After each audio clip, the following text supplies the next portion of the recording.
ہر انسان اپنے فطرت سے اپنے رب کو جانتا ہے. ہر انسان. اللہ کے نبی صلی اللہ علیہ وسلم نے فرمایا کل مولود یولد علی الفطرہ. ہر بچہ فطرت پر پیدا ہوتا ہے. ہر بچہ ہر انسان اپنے آپ سے یہ جانتا ہے کہ اس کا ایک بنانے والا ہے, اس کا ایک کریٹر ہے, بنانے والا ہے. اس نے اپنے آپ کو پیدا نہیں کیا, اس کا کوئی خالق ہے, بنانے والا ہے اور وہ موجود ہے. ہر انسان جانتا ہے. جانتے حتیٰ کہ غیر مسلم سے پوچھیں کہ اچھا بتا تجھے کس نے پیدا کیا, تیرے اس معبود نے جس کی تو عبادت کرتا ہے؟ اور نہیں, اوپر والا نے. وہ دکھائے گا اوپر والا نے. بتا آسمان و زمین کو کس نے پیدا کیا؟ وہ کیا کہے گا؟ اوپر والے نے پیدا کیا. ہم نے تھوڑے ہمارے معبود جس کے سامنے ہم پوجا کرتے ہیں, جس کی عبادت کرتے ہیں, اس نے نہیں, کس نے؟ اوپر والے نے پیدا کیا. وہ اوپر آسمان کی طرف دکھاتا ہے کہ اوپر والے نے پیدا کیا.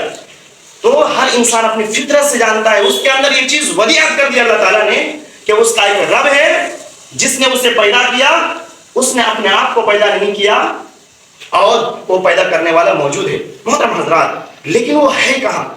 بعض لوگ مسلمان جس نے کلمہ پڑھا ہے, لا الہ الا اللہ کا اقرار کیا ہے, ایسے لوگ بھی اس دنیا میں موجود ہے جو رب کے بارے میں کہتا ہے کہ اللہ کہاں ہے؟ ہر جگہ ہے, ہر چیز میں ہے. جبکہ اللہ تعالیٰ فرماتا ہے الرحمن علی العرش استوى, قرآن میں موجود ہے کہ اللہ کہاں ہے؟ رحمان عرش پر مستوی ہے. کہاں پر اللہ تعالیٰ کہاں ہے؟ اللہ عرش پر ہے. آپ سب تمام لوگ, میں سوال بھی کروں گا, اس کا جواب بھی دیجئے. جواب کب دیں گے؟ جب غور سے سنیں گے تب. اللہ کہاں ہے؟ کیا اللہ تعالیٰ ہر جگہ ہے؟ ہر چیز میں ہے؟ ہرگز نہیں ہے. اللہ کہاں ہے؟ اللہ تعالیٰ عرش پر مستوی ہے. امام مالک رحمۃ اللہ علیہ بہت بڑے امام گزرے ہیں, بہت بڑے امام گزرے ہیں. ان سے کسی نے آ کے سوال کیا کہ امام مالک, اللہ تعالیٰ عرش پر مستوی ہے, استوا اللہ تعالیٰ کیسے مستوی ہے؟ کیف استوا, کس طریقے سے اللہ تعالیٰ مستوی ہے؟ تو امام مالک رحمۃ اللہ علیہ نے ارشاد فرمایا کہ الکیف مجہول, کہ اس کی جو کیفیت ہے, الاستواء معلوم, استوا معلوم ہے. استوا کا مطلب ہے بلندی. اللہ تعالیٰ عرش پر بلند ہے. اب اس کی کیفیت کیا ہے؟ اللہ کس طرح, کیا اللہ تعالیٰ عرش پر بیٹھا ہے؟ اللہ عرش پر لیٹا ہے؟ ٹیک لگایا ہوا ہے؟ نعوذ باللہ, نہیں معلوم. اللہ تعالیٰ عرش پر ہے, کس طریقے سے ہے ہمیں نہیں معلوم. عرش استوا کا معنی تو معلوم ہے کہ بلند ہونا, لیکن اس کی کیفیت کیا ہے نہیں معلوم ہے, کس طریقے سے اللہ تعالیٰ عرش پر ہے. لیکن یہ ہے کہ اللہ تعالیٰ عرش پر مستوی ہے. ہمارا عقیدہ کیا ہونا چاہیے اللہ کے بارے میں؟ آج کے بعد اگر کوئی بھی ہم سے سوال کرے کہ اچھا بتا اللہ کہاں ہے, کیا جواب دیجیے گا؟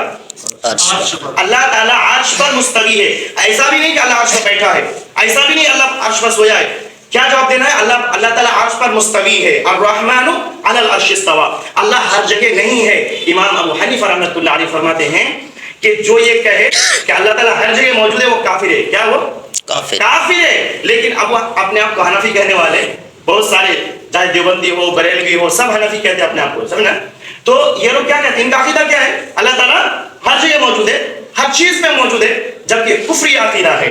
کیا ہے؟ کفری عقیدہ ہے. اور انہی کے امام کیا کہتے ہیں کہ جو یہ کہے کہ اللہ ہر جگہ موجود ہے وہ کافر ہے. سمجھے نا محترم حضرات, تو اللہ تعالیٰ پر ایمان لانے کا پہلا مطلب کیا ہے کہ اللہ تعالیٰ موجود ہے.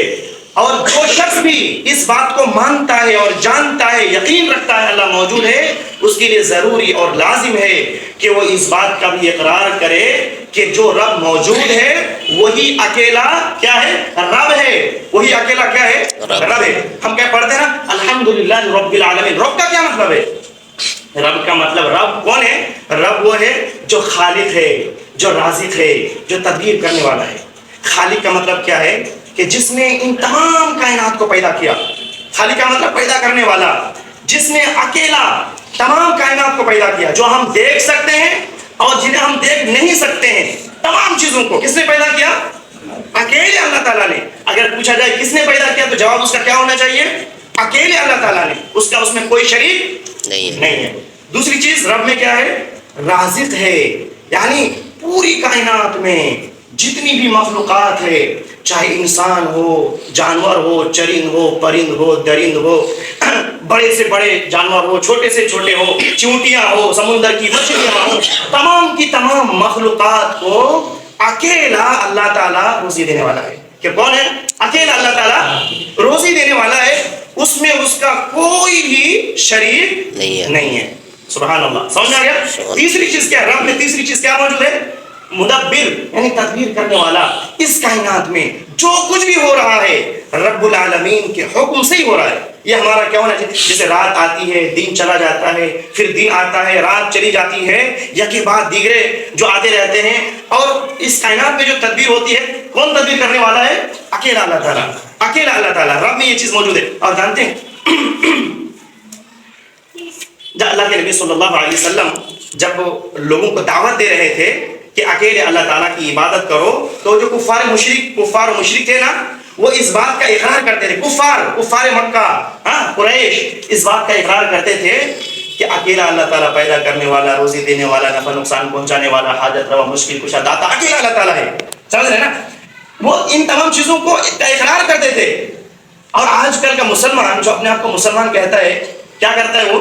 غیر اللہ کو، یعنی اللہ کو چھوڑ کر غیر اللہ کو حاجت روا سمجھتا ہے کہ ہماری ضرورتوں کو پوری کرنے والا ہے۔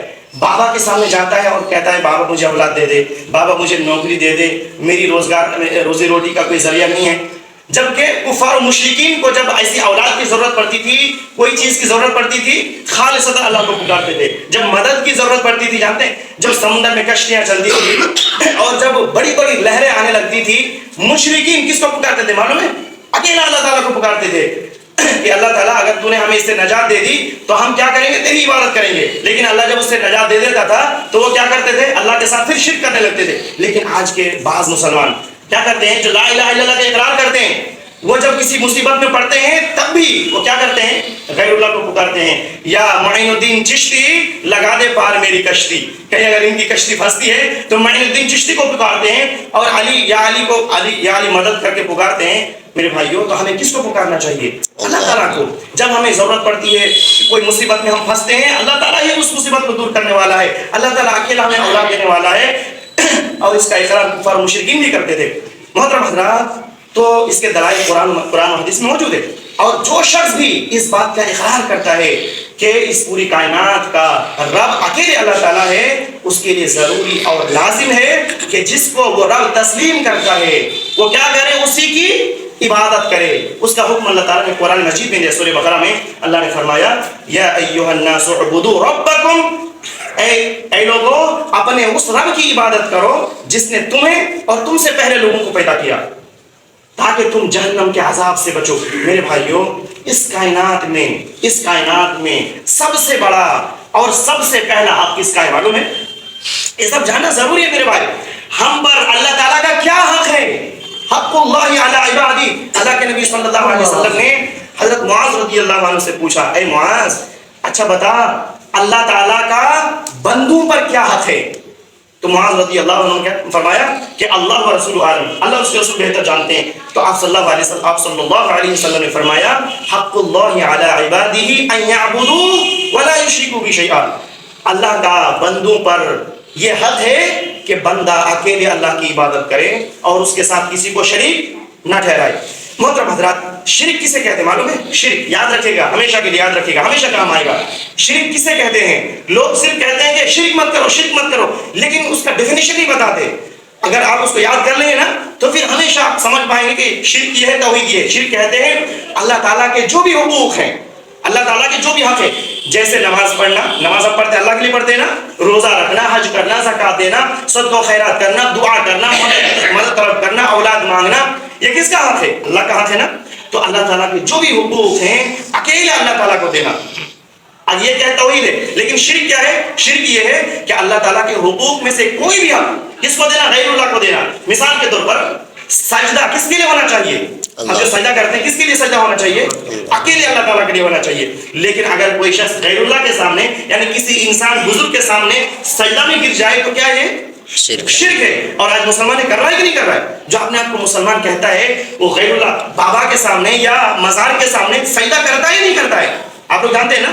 تو کیا یہ شرک ہے؟ اسی طریقے سے اولاد دینے والا کون ہے؟ اللہ تعالیٰ ہے۔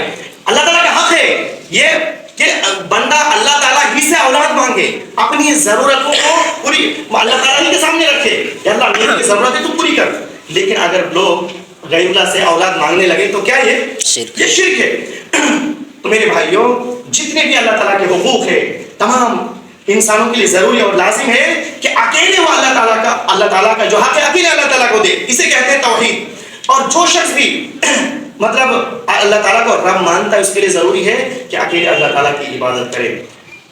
چوتھی چیز کیا ہے کہ اللہ تعالیٰ کے اچھے اور پیارے نام ہیں اور صفات ہیں۔ اللہ تعالیٰ کے نام ہیں، کتنے نام ہم لوگ جانتے ہیں؟ حدیث میں ہے نا کہ اللہ تعالیٰ کے 99 نام ہیں، یاد ہے نا آپ لوگوں کو؟ 99 نام ہیں جی، تو اس کے علاوہ بھی اللہ تعالیٰ کے نام ہیں۔ تو اللہ تعالیٰ کے جو نام اور جو صفات قرآن مجید میں آیا ہے، اس کو اذان سے پہلے کا جو حصہ ہوتا ہے، وقت ہوتا ہے، اللہ آسمان دنیا پر آتا ہے، آ کر کہتا ہے کون ہے جو مجھ سے مدد طلب کرے میں اس کی مدد کروں، کون ہے جو مجھ سے معافی مانگے میں اسے بخش دوں، معاف کر دوں۔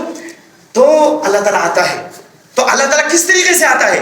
کیا جس طریقے سے ایک پرندہ اوپر سے زمین پر نیچے اترتا ہے ویسے اللہ نازل ہوتا ہے اللہ تعالیٰ، یا پھر اللہ تعالیٰ چل کر آتا ہے؟ کیسے آتا ہے ہمیں نہیں معلوم، صرف اس پر ہمارا ایمان ہے کہ اللہ تعالیٰ نازل ہوتا ہے، بس اتنا ہی ہمارا ایمان ہے کہ اللہ نازل ہوتا ہے تو ہوتا ہے۔